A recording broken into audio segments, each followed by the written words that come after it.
बिस्मिल्लाहिर्रहमानिर्रहीम। अस्सलाम वालेकुम नाज़रीन, मैं अहमद फ़वाद हूँ और आप मेरा यूट्यूब चैनल देख रहे हैं। नाज़रीन, बड़ी खबर और ब्रेकिंग न्यूज़ के साथ आज के व्लॉग में आपकी खिदमत में हाजिर हुआ हूँ। चीफ़ जस्टिस कादी फ़ैज़ ईसा साहब के जो हम ख्याल तस्वुर किए जाते थे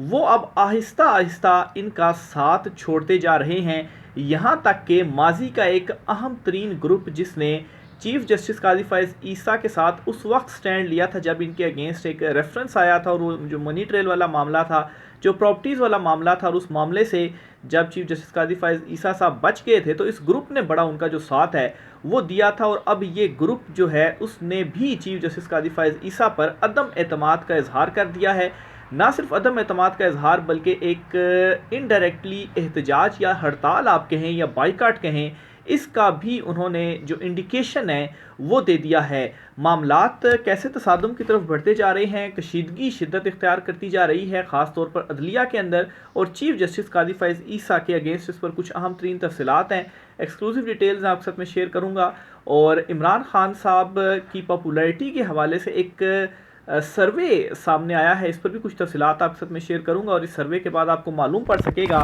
कि क्यों जो एस्टेब्लिशमेंट है वो इस वक्त दबाव का शिकार है। अहम तरीन मामला है जी, आर्मी चीफ आसिम मुनीर साहब की जानिब से एक अहम फ़ोन कॉल की गई है। ये फ़ोन कॉल किसे की गई है, इस पर भी कुछ तफसीलात हैं, वो भी आपके साथ में शेयर करूँगा। सबसे पहले तो नाज़रीन मैं बढ़ता हूँ चीफ जस्टिस कादी फ़ैज़ ईसा साहब के मामले के ऊपर। चीफ जस्टिस कादी फ़ैज़ ईसा जो हैं, माजी में जो उनका किरदार रहा, जो लेटर्स उनकी जानिब से लिखे जाते रहे, जो रूल्स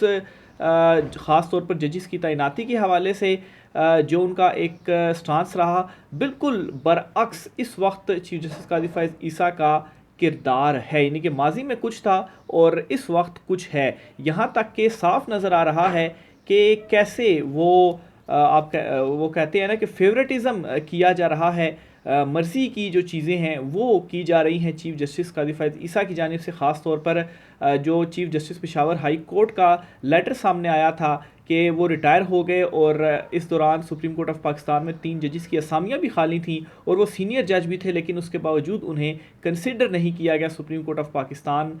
में बतौर जज। और इसी तरीके से चीफ जस्टिस आमिर फ़ारूक साहब इस्लामाबाद हाई कोर्ट के जो चीफ जस्टिस हैं उनका भी नाम, अभी जो 6 जजिस के नाम सामने आए हैं जिनकी तैनाती के हवाले से सोचा जाएगा कि इनमें से किन को तैनात किया जाए सुप्रीम कोर्ट ऑफ पाकिस्तान में, उनमें चीफ जस्टिस आमिर फ़ारूक साहब का नाम नहीं है। तो आखिर क्यों सुप्रीम कोर्ट ऑफ पाकिस्तान नहीं लाया जा रहा? क्या इसकी वजह यही है कि चीफ जस्टिस आमिर फ़ारूक साहब से बहुत सारे जो ताकतवर हल्के हैं वो खुश हैं और इस्लामाबाद हाई कोर्ट में ज़रूर कोई मौजूद होना चाहिए, वो चीफ जस्टिस भी हैं। लेकिन खैर, जिस तरह से 6 जजिस ने लेटर लिखा और उन्होंने स्टैंड लिया तो बहुत सारी जो तब्दीलियां हैं वो आई हैं। बहरहाल चीफ जस्टिस कादी फ़ैज़ ईसा साहब पर क्या अदम एतमाद हुआ और कैसे उनके अपने हम ख्याल जो हैं वो उन्हें आहिस्ता आहिस्ता करके तनहा छोड़ते जा रहे हैं, क्योंकि जो वो माजी में थे वो अब नहीं है। तो ऑल पाकिस्तान बार कौंसल बैनुल-सूबाई राब्ता कमेटी का एक मुश्तरका इजलास हुआ है और इस इजलास में एक जो करारदाद है वो मंजूर की गई है। किस हवाले से ये करारदाद मंजूर की गई है, आपके सामने 4 इंपॉर्टेंट पॉइंट इस करारदाद के मैं आप सामने रखूँगा, जिसके बाद आपको ये अंदाज़ा होगा कि इस वक्त जो अदलिया के अंदर हम चीज़ें देख रहे हैं, हम इस बात को जो है वो मुशाहिदा कर रहे हैं कि जैसे जजिस डट गए हैं, एस्टेब्लिशमेंट पर दबाव है और अदलिया में बहुत बड़ी तब्दीली हो चुकी है। ये जो चीज़ें मैं आपके सामने रखने जा रहा हूँ ये सिर्फ इससे भी बड़ी तब्दीली है, यानी कि जो वकला बरादरी है वो भी इस वक्त चीफ साहब के अगेंस्ट इस वक्त खड़ी हो चुकी है जी। कैसे जी? एक तो नाजरीन इस इजलास के अंदर ये करारदाद मंजूर की गई जी कि जुडिशल कमीशन अकरबा परवरी का इदारा बन चुका है। इसे मनपसंद जजेस रिश्तेदारों को जज बनाना और ये इस वक्त जुडिशल कमीशन के अंदर ये जो काम है वो हो रहे हैं। जुडिशल कमीशन की सरबराही किसके पास है और कौन जो जजेस हैं वो तैनाती वगैरह करता है, चीफ जस्टिस कादी फ़ैज़ ईसा साहब जो हैं, ज़ाहिर सी बात है वही उसको हेड कर रहे हैं। तो अब जो गुज़श्ता कुछ अरसे में जो अपॉइंटमेंट्स हुई हैं या जिन अपॉइंटमेंट्स को अब जो है वो नहीं अपॉइंट किया गया कुछ जजिस को, जिस तरह से मैंने आपको chief justice Peshawar high court का एक हवाला दिया कि उनको क्यों नहीं आखिर सुप्रीम कोर्ट ऑफ पाकिस्तान लाया गया, तो ये इसके अंदर जो करारदाद मंजूर हुई है ऑल पाकिस्तान बार कौंसल बैनुल-सूबाई राब्ता कमेटी की, ये वो तमाम वकला बरादरी है जो उस वक्त चीफ जस्टिस कादी फ़ैज़ ईसा के साथ खड़ी थी जब वो उनके अगेंस्ट रेफरेंस और वो मनी ट्रेल वाला मामला था। अलबत्ता आज तक उन्होंने मनी ट्रेल दी नहीं है। बहरहाल फिर इसमें एक और पॉइंट ये भी है कि वकला बरादरी के अंदर दो ग्रुप्स पाए जाते हैं, एक हामिद खान ग्रुप और एक आसमा जहांगीर ग्रुप। तो हामिद खान जो ग्रुप था वो तो बहुत पहले से ही उसका एक अपनी अलहदा से लाइन थी, लेकिन आसमा जहांगीर ग्रुप क्योंकि उसके ऊपर मुबैना तौर पर यह ख्याल किया जाता है कि इन्फ्लुएंस है मुस्लिम लीग नून का या आज़म नज़ीर तारड़ का, वो इस वक्त हुकूमत में भी हैं, तो मुबैना तौर पर अगर उन्हें फ़ंड वगैरह दे दिए जाएँ तो फिर वो अपनी मर्ज़ी से ही उनको चीज़ों को जो है वो लेकर चलाते हैं। लेकिन वहाँ से भी अब ये जो एक बगावत आप इसको कह लें या एक आवाज़ कह लें वो उठ खड़ी हुई है, और ख़ास तौर पर जजेस की अपॉइंटमेंट के मामले के ऊपर चीफ जस्टिस कादी फैज़ ईसा के ऊपर ये जो चार्जशीट है वो लगा दी गई है। तो एक तो ये उनकी जानिब से किया गया जी कि जो जजेस की अपॉइंटमेंट हो रही है वो मनपसंद अफराद या रिश्तेदारों की हो रही है और जो डिज़र्विंग है उनकी नहीं हो रही। और जजेस खाली सुप्रीम कोर्ट में नहीं, दीगर जो हाई कोर्ट्स हैं या लोअर जुडिशरी है वहाँ पर भी जजेस की तैनाती के हवाले से उन्होंने सवाल उठाए हैं जी। फिर दूसरे नंबर पर उन्होंने कहा जी कि तमाम जजेस के असासा जात को मंजर आम पर लाया जाए, जुडिशल कौंसल में मौजूद रेफरेंसेस को समात के लिए मुकर्रर किया जाए। तो इस पर एक और जो उन्होंने मुतालबा किया कि जजेस कितने असासों के मालिक हैं वो असासे डिक्लेयर किए जाएँ, और दूसरा जुडिशल कौंसल के अंदर इस वक्त जो रेफरेंसेस हैं वो क्यों समात के लिए मुकर्रर नहीं किए जा रहे, उन पर जो समात है वो आखिर क्यों नहीं हो रही। जस्टिस मुज़ाहिर अकबर नकवी का जब मामला था तो सुप्रीम जुडिशल कौंसल का जो इजलास था वो चलता रहा, इवन के जो कुछ कन्फ्यूजन थी रेफरेंस चलाने के हवाले से मामला सुप्रीम कोर्ट ऑफ पाकिस्तान के बेंच के पास गया, उस दौरान भी जो समात थी वो सुप्रीम जुडिशल कौंसल में होती रही, और ऐसा लगा कि जैसे चीफ जस्टिस कादी फैज़ ईसा साहब बड़ी जल्दी में और वो इसका कोई ना कोई जो फैसला है वो सुनाना चाहते हैं, और फिर बाद में उन्होंने ऐसे ही किया, उसका जो फैसला था वो सुनाया और जस्टिस मुज़ाहिर अकबर नकवी की जो बरतरफी है वो हुई। लेकिन उसके बाद अभी तक सुप्रीम जुडिशल कौंसल का जो इजलास है वो नहीं हुआ, और जो पेंडिंग रेफरेंसेस हैं जिसके भी अगेंस्ट है उन रेफरेंसेस का क्या आखिर क्यों नहीं जो इजलास है वो हो रहा है। क्या सिर्फ जस्टिस मुज़ाहिर नकवी की ही हद तक था कि उनको निकालना है बस इसलिए इजलास बुला लो, उनको निकाल दिया तो अब जो है वो आप आराम से बैठ जाओ। फिर इस तरह से जी इन्हीं के एलामिये में एक और जो करारदाद में एक बात कही गई जी कि चीफ जस्टिस और चेयरमैन जुडिशल कमीशन माजी में जिन रूल्स का मुतालबा करते थे आज इन्हीं रूल्स से रूह गर्दानी कर रहे हैं। तो ये वो अदम एतमाद है जिसका मैं जिक्र कर रहा हूँ जी कि ये कहा गया जी कि माजी में जजेस की तैनाती के हवाले से चीफ जस्टिस कादी फैज़ ईसा उस वक्त चीफ जस्टिस नहीं थे, लेकिन ये लेटर्स लिखा करते थे। लेटर्स वाली सरकार भी इस नाम से भी जो है वो मशहूर भी फिर हुए। उस वक्त के चीफ जस्टिस उमर अता बंदयाल साहब को इन्होंने लेटर्स लिखे कि देखें जी इतने दिन गुजर चुके हैं, 30 दिन हो गए हैं, 60 दिन हो गए हैं, अभी तक जजिस तैनात क्यों नहीं हुए, असामियाँ खाली हैं। लेकिन अब जब वो ख़ुद चीफ जस्टिस हैं तो अब तो जो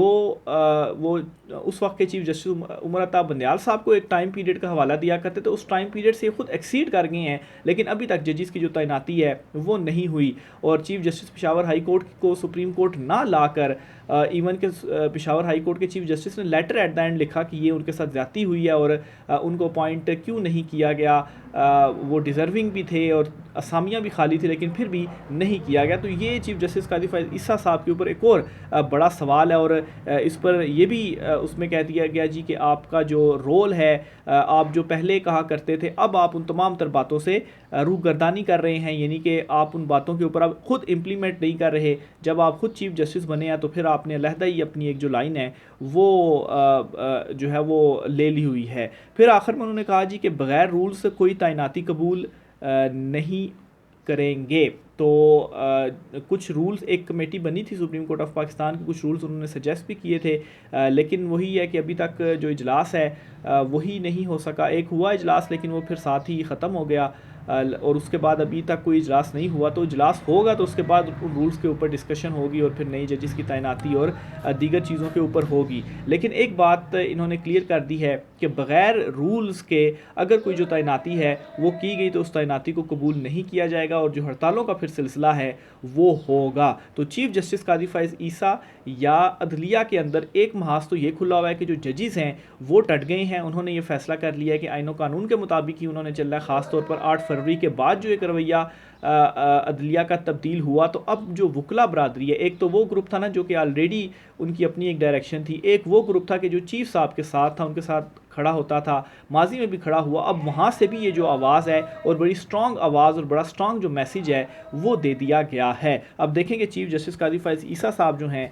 वो इस मामले को लेकर किस तरीके से आगे चलते हैं और जजिस की जो अपॉइंटमेंट है वो किस तरीके से की जाती है। अब इसी तरह से सिर्फ एक ये मामला नहीं है बल्कि जो फ़ौजी अदालतों वाला मामला है उस मामले को भी लेकर चीफ जस्टिस कादी फ़ैज़ ईसा साहब के ऊपर जो सवालात हैं वो उठ रहे हैं। और राबिया बाजवा साहिबा हैं, ये लाहौर हाई कोर्ट जो बार है उनकी ये मेंबर वगैरह हैं या कोई ओहदा भी है इनके पास। इन्होंने एक तो कहा है जी कि चीफ जस्टिस कादी फ़ैज़ ईसा जब से आए हैं हमें बड़ा अफसोस है, जो इंसानी हकूक़ की बात करते थे, पार्लियामेंट में बैठते थे, उन्होंने आइन की किताब लहराई, लगता है कि इनके आइन के अंदर बुनियादी इंसानी हकूक़ का चैप्टर ही नहीं है, लगता यूँ है कि पाकिस्तान का आइन अमली तौर पर मुअत्तल है। राबिया बाजवा की मिलिट्री कोर्ट्स में मौजूद कैदियों की फैमिलीज़ के हमरा प्रेस कॉन्फ्रेंस। तो मिलिट्री कोर्ट के हवाले से भी चूँकि सुप्रीम कोर्ट ऑफ पाकिस्तान में केस है और तकरीबन आप कहें कि 1 साल होने को है, अभी तक इसका कोई हतमी जो फ़ैसला है वो सामने नहीं आ सका कि क्या होना है। इस पर जी वसीम मलिक साहब ने एक काफ़ी लंबी सी तहरीर भी लिखी है। खैर मुख्तसरन इसका मैं आपके साथ चीज़ें शेयर करता हूँ जी कि चीफ जस्टिस कादी फ़ैज़ ईसा की सरबराही में सुप्रीम कोर्ट से फ़ौजी अदालतों के कैदियों को 216 दिन बाद भी इंसाफ ना मिल सका। तो 216 दिन हो गए हैं।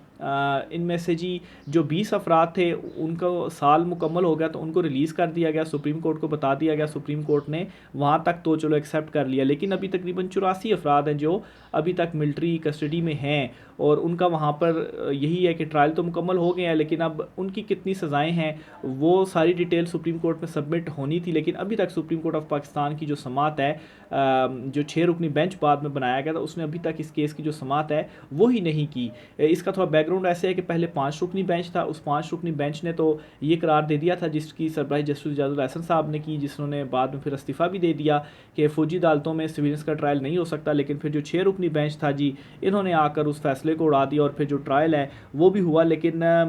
जो इसकी लास्ट हेयरिंग थी उसको भी अच्छा खासा टाइम गुजर चुका है इस वक्त, लेकिन अभी तक ये जो केस है वो समाअत के लिए मुकर्रर नहीं हुआ। तो मिलिट्री कस्टडी में जो लोग हैं उनके जो ख़ानदान वगैरह है वो प्रेस कॉन्फ्रेंस वगैरह कर तो रहे हैं कि अभी समाअत की जाए, जो सज़ाएँ हैं उन्हें रिलीज़ किया जाए, क्या किया जाए, तो कोई भी अभी तक उसका जो अता पता है वो मालूम नहीं पड़ रहा और चीफ़ साहब जो हैं वो बिल्कुल उनकी तरफ से मुकम्मल तौर पर इस मामले के ऊपर खामोशी है। एक सर्वे किया है जी पब्लिक पॉलिसी वालों ने और उन्होंने क्या सर्वे किया है और क्या फ़ीडबैक मिला है इस पर भी आपको पहले ये मैं बताता हूँ जी। बड़ा मकबूलियत के हवाले से इमरान खान साहब की और पाकिस्तान तहरीक इंसाफ के हवाले से जी रिपब्लिकन पॉलिसी के मुल्क गिर फ़ीडबैक के मुताबिक तहरीक इंसाफ की मकबूलियत नौजवानों, ख़वातीन, तालीम याफ्ता, मिडल क्लास और देहातों में जो है वो कंसोलिडेट हो चुकी है और जिसको अब फ़ियर फैक्टर से भी कम नहीं किया जा सकता। तो ये वो इम्पोर्टेंट बात थी जी कि मकबूलियत तो ठीक है लेकिन मकबूलियत को अब फ़ियर फैक्टर से भी कम नहीं किया जा सकता, क्योंकि गुज़श्ता 1 साल में जो कुछ पाकिस्तान तहरीक इंसाफ के साथ हुआ तो जो दबाव डाला गया, जो दबाया गया पीटीआई को, तो वो फ़ियर फैक्टर था, लेकिन अब वो फ़ियर फैक्टर से भी चीज़ें आगे निकल चुकी हैं और लोग इस फ़ियर फैक्टर के बावजूद भी पीछे नहीं हट रहे। हैरानकुन तौर पर हर तबके का वोट पीटीआई के साथ जाता दिखाई दे रहा है। तहरीक इंसाफ की मकबूलियत इमरान खान है और इमरान खान की मकबूलियत को सिर्फ इन्हें इक़्तिदार देकर ही कम नहीं किया जा सकता और ऐसा सिर्फ इसी सूरत में मुमकिन इन्हें इक़्तिदार देकर ही कम किया जा सकता है और ऐसा सिर्फ इसी सूरत में मुमकिन होगा कि अगर इमरान खान और पीटीआई इक़्तिदार में परफॉर्म ना कर सकें। लोगों की राय के मुताबिक अगर पाकिस्तान मुस्लिम लीग नून अच्छी कारकर्दगी भी दिखाए तो जमहूर पसंद तबका नून लीग के साथ नहीं जाएगा। नून लीग को अपने जमहूरी क्रेडिटेंट बेहतर करने की ज़रूरत है। तो ये जी बड़ा एक इम्पॉर्टेंट सर्वे था और इसमें जो फ़ियर फैक्टर वाली बात की गई है वो बहुत ज़्यादा इंपॉर्टेंट है जी कि तमाम तर चीज़ों के बावजूद भी, फ़ियर फैक्टर के बावजूद भी पाकिस्तान तहरीक इंसाफ इमरान खान साहब की जो मकबूलियत है वो कम नहीं हो रही और फ़ियर फैक्टर के साथ इमरान खान अब भी जो है वो अवाम इमरान खान के साथ है। आखिर में आर्मी चीफ़ साहब ने एक रब्ता किया है ईरानी मुसल्लह अफ़वाज के चीफ़ ऑफ जनरल स्टाफ से, टेलीफोनिक ये रब्ता हुआ है और इसमें आर्मी चीफ़ आसिम मुनीर की जानिब से मेजर जनरल मोहम्मद बाकरी से अफसोसनाक हेलीकॉप्टर हादसे पर अफसोस का जो इजहार है वो किया है जी। जो ईरानी सदर हैं थे उनका जो हेलीकॉप्टर का हादसा हुआ था जी ISPR की जानिब से जारी बयान में कहा गया कि आर्मी चीफ ने अफसोस का इजहार करते हुए कहा कि मरहूम जो हैं जो भी उसमें मरहूम हैं वो पाकिस्तान के सच्चे दोस्त थे। आर्मी चीफ ने ज़ोर दिया कि दोनों रहनुमाओं और दीगर की वफ़ात वाकई अफसोसनाक और नाकाबिल तलाफ़ी नुकसान है। उन्होंने कहा जी कि पाक फ़ौज के तमाम रैंक्स की जानिब से मरहूमीन की मग़फ़रत के लिए दुआ की और सोगवार ख़ानदानों के लिए नेक ख्वाहिशात का इजहार किया। आर्मी चीफ ने कहा कि पाकिस्तान के ईरान के साथ तारीख़ी, सकाफ़ती और बरदराना ताल्लुकात हैं और पाकिस्तान और ईरान की मुसल्लह अफ़वाज हमेशा एक साथ खड़ी रही हैं। जनरल बाकरी ने दुख में शरीक होने पर आर्मी चीफ का शुक्रिया अदा किया और दोनों अफवाज के दरमियान ताउन जारी रखने के अज़्म का इजहार किया गया। तो ये एक अहम फ़ोन कॉल थी जी कि जो कि आर्मी चीफ साहब की जानिब से की गई। राय का इज़हार कीजिएगा, इजाज़त दीजिए, अल्लाह हाफ़िज़।